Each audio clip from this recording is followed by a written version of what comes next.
ലോകത്തിൻ്റെ നിലനിൽപ്പ് ആത്മീയതയെ തന്നെയാണ് നിൽക്കുന്നത്. എല്ലാ രാജ്യങ്ങളും മോസ്റ്റ് മോഡേൺ വെപ്പൺ വെച്ചുകൊണ്ട് അടിക്കാൻ തീരുമാനിച്ചേക്കുക. ആത്മീയത ഉള്ളിടത്ത് സമാധാനമുണ്ട്. ഓസോൺ ലെയർ എവിടെയപ്പോൾ കിടക്കണം? ഇങ്ങനെ കൈപൊക്കി ഇവിടെ ഇരിക്കണം. H2O എന്ന് പറയുന്ന ഉപയോഗിച്ച് എന്തെങ്കിലും നിങ്ങൾ ദാഹം മാറ്റിയിട്ടുണ്ടോ? ആ രാസനാമം നമുക്കറിയാം. സ്കള്ളിനകത്ത്, അതായത് ഹെഡ് തല ഓപ്പൺ ചെയ്ത് കഴിഞ്ഞാൽ ഈ സ്കള്ളിൻ്റെ ഉൾഭാഗം നോക്കിയാൽ അവിടെ തലയിലെഴുത്തുണ്ട്. കയ്യിൽ കാണുന്നത് പോലെ രേഖകൾ അതിൻ്റെ ഉള്ളിലുണ്ട്. കാലിനടിയിലുണ്ട്, കയ്യിലുണ്ട്. ഒരാളുടെ തലയിലെഴുത്ത് എങ്ങനെയാണ് മാറ്റണേ?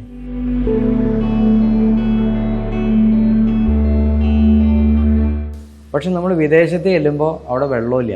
നമ്മൾ കടലാസ് പിടിച്ചുകൊണ്ട് കിടക്കുക. നമ്മൾ അവൻ്റെ സംസ്കാരം അങ്ങനെ തന്നെ ഒപ്പിയെടുക്കുക. എന്നിട്ട് ഇവിടെ വരുമ്പോൾ നമ്മൾ കടലാസിലാണ് ജീവിക്കുന്നത്.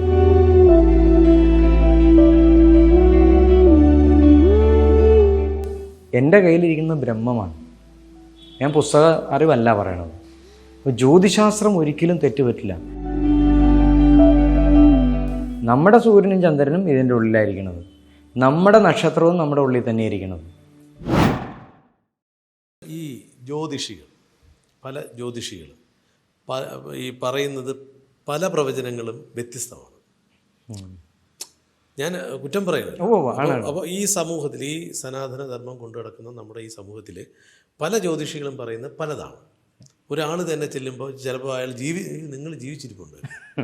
എന്നോട് ചോദിച്ചിട്ടുണ്ട്, എൻ്റെ ജാതകം നോക്കിയിട്ട് നിങ്ങളിപ്പോഴും ജീവിച്ചിരിപ്പുണ്ട്. ഞാൻ ഞെട്ടി. പക്ഷെ മറ്റൊരാൾ പറയുന്നു ഇതല്ല, അപ്പം ഒരു കണക്കൂട്ടൽ തെറ്റുന്നു. അപ്പം നമ്മളിത് ഏതിൽ വിശ്വസിക്കണം? ഇതാരെ വിശ്വസിക്കുന്നുള്ളതല്ല അതിൻ്റെ ഒരു ഉത്തരം. ജ്യോതിഷം ഒരിക്കലും തെറ്റല്ല. ആ ശാസ്ത്രത്തെ കൈകാര്യം ചെയ്യുന്ന വ്യക്തികൾക്ക് തെറ്റുപറ്റാം. ഇപ്പം നമ്മൾ അടുത്തിടെ കേട്ടിട്ടുണ്ടില്ലേ, ട്രിവാൻഡ്രത്ത് ചില ഡോക്ടർമാരെയൊക്കെ അറസ്റ്റ് ചെയ്തത്, അല്ലെങ്കിൽ ഹോസ്പിറ്റലിൽ നിന്ന് പുറത്തിറക്കി വിട്ടു. എൻ്റെ കുടുംബത്തിൽ 8 ഡോക്ടർമാരുണ്ട്. എൻ്റെ ജ്യേഷ്ഠനൊക്കെ വെറുതെ ഷർട്ടിടാതെ ഇതിങ്ങനെ ഇരിക്കും. അവിടെ ആൾ വരും, സ്റ്റെത്തൊക്കെ തോളത്ത് ചിലപ്പോൾ കാണും. കണ്ണു പറഞ്ഞേ, പറഞ്ഞേ, ചെവി കാണട്ടെ, ഒക്കെ വർത്താനമൊക്കെ പറഞ്ഞു കഴിഞ്ഞിട്ട് നടക്കുമ്പോൾ അണപ്പുണ്ടല്ലേ, ഒരു ECG എടുത്തുകൊണ്ട് വരാം കേട്ടോ. പരിപാടി കഴിഞ്ഞു. ഇന്ന് സ്പെഷ്യലൈസേഷൻ എന്തിനു വേണ്ടിയിട്ടാണെന്നറിയാം? ഇതെല്ലാം ബിസിനസ്സിൻ്റെ ഭാഗമാണ്. ഇന്ന് ആ ഡോക്ടറുടെ കഴിവുകളെ കുറച്ച് കൊണ്ടുവന്നു. നിങ്ങൾക്ക് എല്ലാ സ്പെഷ്യലൈസേഷൻ്റെ പിന്നാലെ പോയാലും ഒന്നും മനസ്സിലാവില്ല. ഡോക്ടർ അവിടെ നിന്നോട്ടെ. ഇതുപോലെ ആത്മീയതയിൽ പണ്ട് ജ്യോതിശാസ്ത്രം കൈകാര്യം ചെയ്യുന്നവൻ പണ്ഡിതനായിരിക്കും. പണ്ഡിതൻ എന്ന് ചോദിച്ചു കഴിഞ്ഞാൽ അത്രമാത്രം അറിവുണ്ടായിരിക്കണം. അവൻ ഈ തോക്കിൻ്റെ പൊത്തിക്കൂടെ നോക്കുന്ന ആളായിരിക്കില്ല, ഒരു കുഴലിൽ കൂടെ നോക്കുന്നവനായിരിക്കില്ല. വിശാലമായിട്ട് ചിന്തിക്കാൻ പറ്റണം. ഇന്ന് എത്ര പേരോട് പറഞ്ഞാൽ അവർ വിശ്വസിക്കും? സ്കള്ളിനകത്ത്, അതായത് ഹെഡ് തല ഓപ്പൺ ചെയ്ത് കഴിഞ്ഞാൽ ഈ സ്കള്ളിൻ്റെ ഉൾഭാഗം നോക്കിയാൽ അവിടെ തലയിലെഴുത്തുണ്ട്. കയ്യിൽ കാണുന്നത് പോലെ രേഖകൾ അതിൻ്റെ ഉള്ളിലുണ്ട്. കാലിനടിയിലുണ്ട്, കയ്യിലുണ്ട്. ഒരാളുടെ തലയിലെഴുത്ത് എങ്ങനെയാണ് മാറ്റണേ? നിങ്ങൾ പറ. ഞാൻ ഇത്രയും കാര്യമായിട്ട് പറയാൻ കാരണം, ഞാനിപ്പോൾ ട്രിവാൻഡ്രത്ത് വന്ന് എൻ്റെ റിസർച്ചിൻ്റെ ഭാഗവുമായിട്ട് ചില അന്വേഷണ ഭാഗമായിട്ടും എൻ്റെ പേഴ്സണൽ കാര്യമായിട്ട് വന്നതാണ്. അപ്പം ഞാൻ ഇന്നലെ ഒരു ഡോക്ടറെ കണ്ടു. ആ ഡോക്ടർ ഇതിനെപ്പറ്റി തന്നെ റിസർച്ച് ചെയ്തുകൊണ്ടിരിക്കുന്ന. ഈ ആളുകൾക്ക് ബിലീവ് ചെയ്യാൻ പറ്റണില്ല. നമ്മുടെ ഓരോ ഇൻ്റർവ്യൂവിൽ പറയുന്ന കാര്യങ്ങൾ അവർ പിന്നോട്ട് അന്വേഷിക്കുന്നുണ്ട്. ഇവിടെ അമീബ മുതൽ ബാക്ടീരിയ മുതൽ സകല ജീവജാലങ്ങളും അവനവൻ്റെ സന്തോഷത്തിന് ജീവിക്കണതാണ്. അപ്പോൾ ഈ തലയിലെഴുത്ത് നമുക്ക് എങ്ങനെ മാറ്റാൻ പറ്റും? കയ്യിലെ ആൾക്കാർ റബ്ബർ ബാൻഡ് ഇട്ട് കയ്യിലെ വരയൊക്കെ മാറ്റും. കയ്യിലെ വര മാറ്റിയെന്ന് കരുതി അവൻ്റെ തലയിലെഴുത്ത് മാറില്ല. അതിൻ്റെ കോപ്പി മനസാക്ഷിയിൽ വരെ ഇരിക്കുക. 4 സ്ഥലത്ത് ഒരാളുടെ തലയിലെഴുതിരിപ്പുണ്ട്. നിങ്ങൾ അടുത്ത ഇൻ്റർവ്യൂ ചെയ്യുമ്പോൾ ഇതിനെ പറ്റിയിട്ട് ഗഹനമായിട്ടൊന്ന് ചോദിക്കുക. തീർച്ചയായും. അപ്പം അവൻ പറയുന്ന ഉത്തരം നിങ്ങൾ തർക്കിക്കുകയല്ല, അത് നിങ്ങൾ കേൾക്കുക.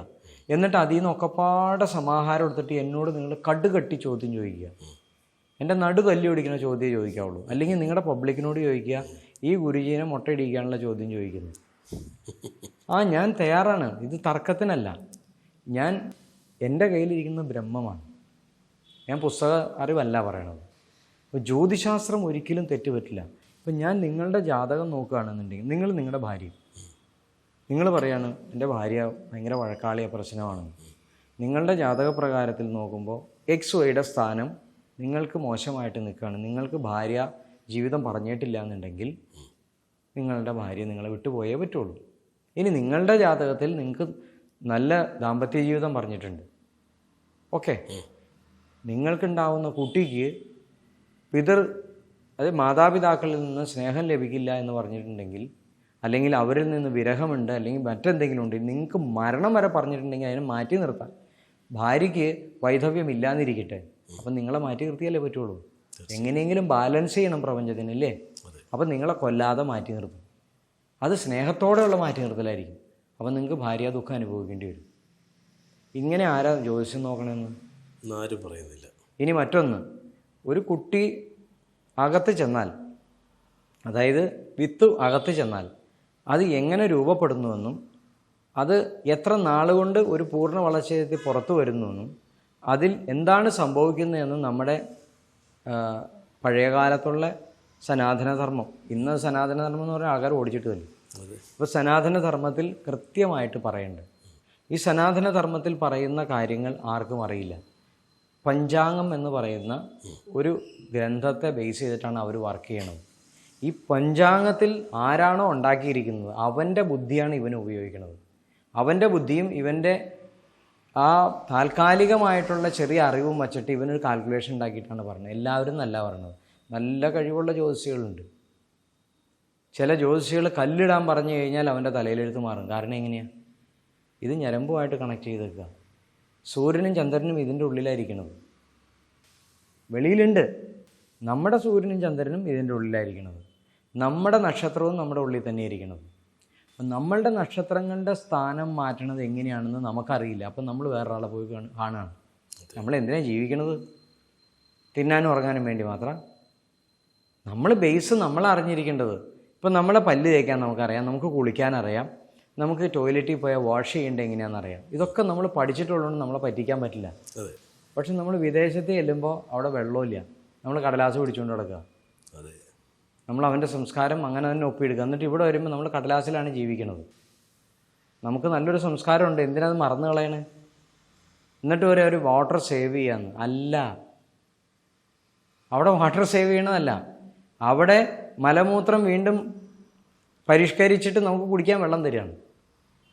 നമ്മുടെ സംസ്കാരം അതല്ല പഠിപ്പിക്കുന്നത്. നമ്മുടെ സംസ്കാരം അവിടെ കിണറുണ്ടെങ്കിൽ ഇത്രയും ദൂരത്തിൽ നിങ്ങൾ ഇത്ര അടി മാറി വേണം നിങ്ങളുടെ കുഴിയെടുക്കാൻ. കാരണം ഇതേ വെള്ളം അതിനകത്ത് എത്തും, ഉറപ്പാണ്. പക്ഷേ അതങ്ങനെ നേരിട്ട് വന്നാൽ ഉപയോഗിക്കാൻ കൊള്ളില്ല. അതിനൊരു ഫിൽറ്ററിങ് ഒരു ഇത്ര സമയം കഴിയണം.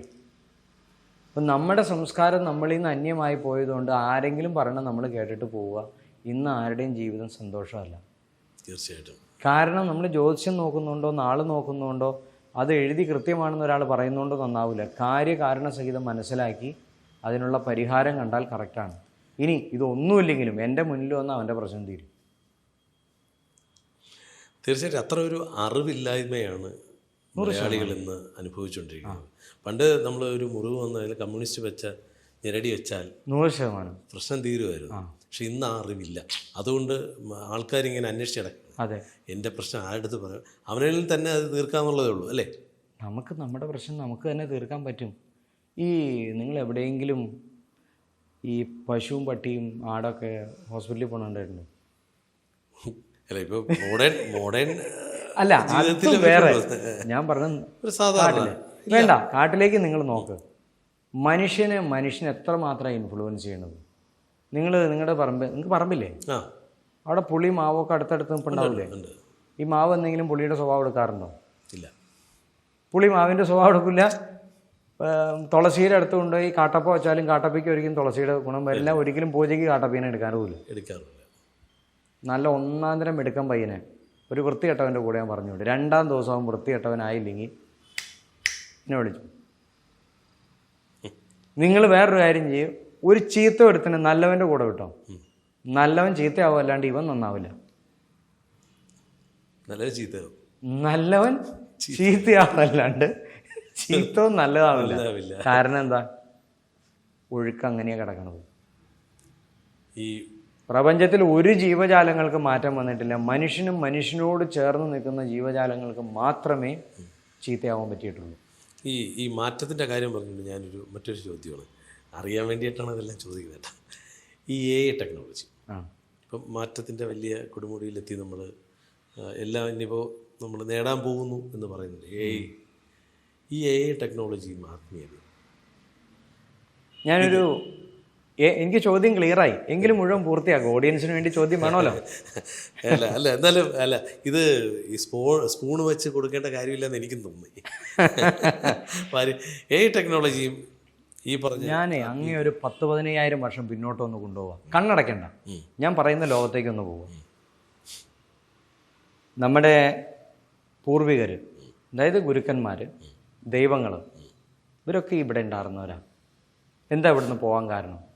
നമ്മുടെ പുരാണങ്ങളും ഗ്രന്ഥങ്ങളും നമ്മളെ പഠിപ്പിക്കുന്നുണ്ട്, ആർക്കൊക്കെ വരം കൊടുക്കുമോ വരം കിട്ടിക്കഴിയുമ്പോൾ ഇവർ ഉപദ്രവിക്കാൻ പോണത് അവരെ തന്നെയാണ്. തീർച്ചയായും. പാല് കൊടുക്കുന്ന കയ്യിനെ കടിക്കും. ഇത് പല പ്രാവശ്യമായി കഴിയുമ്പോൾ ദൈവങ്ങൾ പണി പിടിച്ചു. ദൈവങ്ങളെല്ലാം സൂര്യലോകത്തേക്ക് പോയി. ഇന്ന് സൂര്യലോകത്ത് നമുക്ക് കയറാൻ പറ്റില്ല. മനുഷ്യന് വേണ്ടിയിട്ട് ഭൂമി തന്നിട്ട് ദൈവങ്ങൾ ഇവിടുന്ന് പോയി. നമ്മൾ ദൈവത്തിൻ്റെ ബിംബം വച്ചിട്ട് പാട്ട് പാടലേ ഉള്ളൂ. ഇനി ഞാൻ പറയാൻ പോണാണ് ശ്രദ്ധിക്കേണ്ടത്. നമ്മളെ ഭൂമി സംരക്ഷിക്കാൻ ഇവിടെ ഏൽപ്പിച്ചിട്ട് ദൈവങ്ങൾ സൂര്യലോകത്ത് പോയി. എലൺ മസ്ക് ഉണ്ടാക്കുന്ന മനുഷ്യൻ, അതായത് റോബോട്ടുകൾ, AI ഇനി ഭൂമിയിൽ വരും. എന്തിനു വേണ്ടിയിട്ടാണ്? കുറച്ച് കഴിയുമ്പോൾ ദൈവം മനുഷ്യന് എന്ത് ഡ്യൂട്ടിയായിരുന്നു ഏൽപ്പിച്ചത് മനുഷ്യൻ ചെയ്യാണ്ടായി. അപ്പോൾ ഇവിടുത്തെ കണക്ഷൻ വിട്ടിട്ട് ദൈവം അതിൻ്റെ വഴിക്ക് പോയി. ഇന്ന് മനുഷ്യൻ കടന്ന് നെട്ടോട്ടം കൊണ്ടാണ് ദൈവത്തെ കാണാൻ. മനുഷ്യൻ രക്ഷയില്ലാണ്ടായി മാറി. അപ്പോൾ മനുഷ്യനെ സഹായിക്കാൻ വേണ്ടി ഇന്ന് റോബോട്ട് വരികയാണ്, അല്ലെങ്കിൽ AI ടെക്നോളജി വരികയാണ്. നാളെ AI വന്ന് മനുഷ്യനെ ടേക്ക് ഓവർ ചെയ്യും. മനുഷ്യൻ ഓടാൻ വേറൊരു സ്ഥലം അറിയാൻ പാടില്ല. മനുഷ്യൻ്റെ നാശമാണ് വരാൻ പോകുന്നത്. മനുഷ്യരാശിയെ നശിക്കുകയാണ് 100%. മൂത്രം കുടിക്കേണ്ടി വരും. കൽക്കി സിനിമയിൽ കുറേ രംഗങ്ങൾ കണ്ടായിരുന്നു. ഞാൻ കണ്ടില്ല. എന്നാലും ഞാൻ പറയാം. അതിൻ്റെ ഒരു തീം ഇതാണ്: ഭൂമി വറ്റി വരണ്ടു, ഗംഗ വറ്റി വരണ്ടു. പക്ഷേ ഒരു ഭാഗത്ത് മാത്രം ഒരാൾ എല്ലാം കീഴ്പ്പെടുത്തി, എത്രയോ വർഷങ്ങൾക്കുള്ള ഒരാളാണ് കീഴ്പ്പെടുത്തി വെച്ചിരിക്കുന്നത്. അങ്ങനെ ഒരു അവസ്ഥയിലേക്ക് മനുഷ്യനെ കൊണ്ടുപോകുമോ? 100%. കാരണം പറഞ്ഞുതരാം. ഇന്ന് ഇവിടെ നിന്ന് ദൂരെയൊന്നും പോകണ്ട. ബാംഗ്ലൂർക്ക് പോയി കഴിഞ്ഞാൽ ഒരു സ്ഥലത്തും വെള്ളമില്ല. നിങ്ങൾ ബാംഗ്ലൂരിൽ പോയി, നമ്മൾ പൈപ്പ് തുറന്ന് വെള്ളം കിട്ടുന്ന കാര്യമില്ല. ഭൂമിയിൽ വെള്ളമില്ല. എല്ലായിടത്തും കുഴൽക്കിണറാണ് അടിക്കുന്നത്.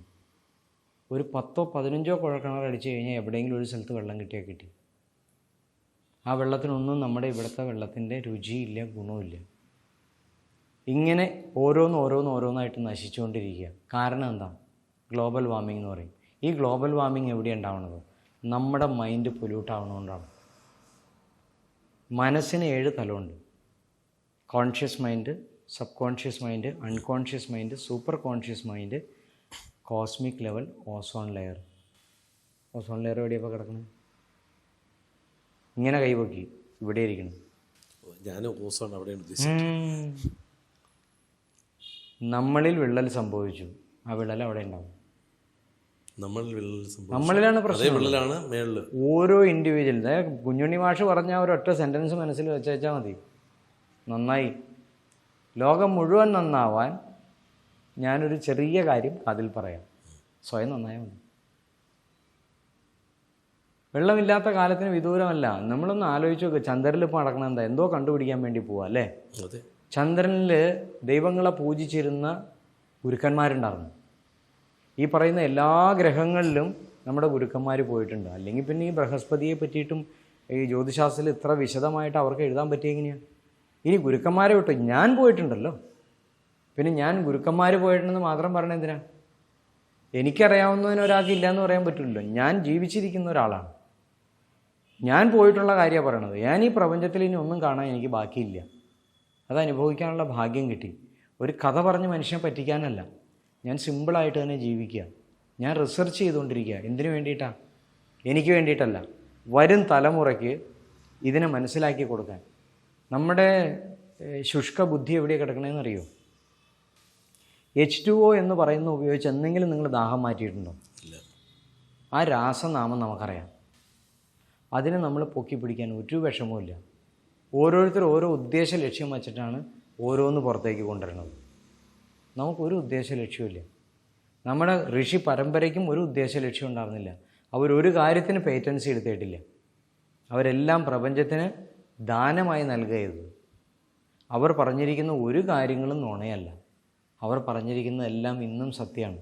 ഇന്ന് നിങ്ങൾക്ക് ചന്ദ്രനിൽ പോയി നടക്കണമെന്നുണ്ടെങ്കിൽ ചന്ദ്രനിൽ പോവണ്ട, ഇവിടെ അതിനുള്ള എക്യുപ്മെൻറ്റ് കിട്ടൂലേ.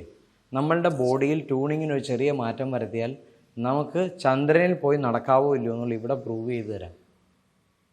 പക്ഷേ ഇന്ന് എൻ്റെ ശബ്ദത്തിന് ആ തലത്തിൽ വരെ എത്താനുള്ള സമയമായിട്ടില്ല.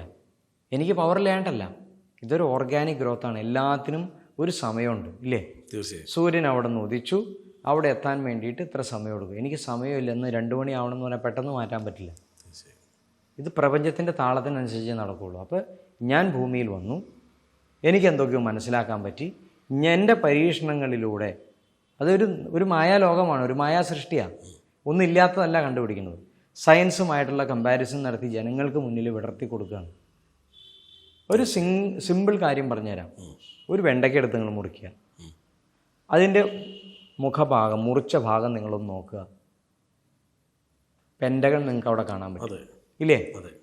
ഇനി പെൻഡഗൺ ജ്യോതിശാസ്ത്രവും മറ്റു നമ്മുടെ ഗ്രന്ഥങ്ങളുമായിട്ട് കണക്ട് ചെയ്ത് പഠിക്കാൻ ശ്രമിക്കുക. ഒരു വെണ്ടയ്ക്കയുടെ കുരു എടുക്കുക, ആ കുരുവിന് പ്രപഞ്ചത്തിൽ എന്തെങ്കിലും സാധനവുമായിട്ട് കണക്ഷൻ ഉണ്ടോ എന്ന് നോക്കുക. ഞാൻ പറഞ്ഞു തന്ന സ്പൂൺ ഫീഡിങ് നടക്കണില്ല. പറഞ്ഞു തന്നു കഴിയുമ്പോൾ അവിടെ ഇരിക്കുന്ന കുറേ ആളുകളുണ്ട്, എന്തെങ്കിലും കുനിട്ട് ആൻസർ പറഞ്ഞ് നമ്മുടെ വായ അടപ്പിക്കാൻ നോക്കും. അങ്ങനെ ഒരുപാട് കമന്റുകളും വരാനുണ്ട്. എൻ്റെ ആശ്രമത്തിൽ, അതായത് എൻ്റെ ട്രസ്റ്റിൻ്റെ, എൻ്റെ ആശ്രമത്തിൻ്റെ കീഴിൽ 14ഓളം വ്യക്തികൾ ഇന്ന് റിസർച്ച് ചെയ്യുന്നുണ്ട്. ശരിയായ റിസർച്ചിങ് ആണ്. അത് പണിയില്ലാത്തവരല്ല, ഡോക്ടേഴ്സാണ്.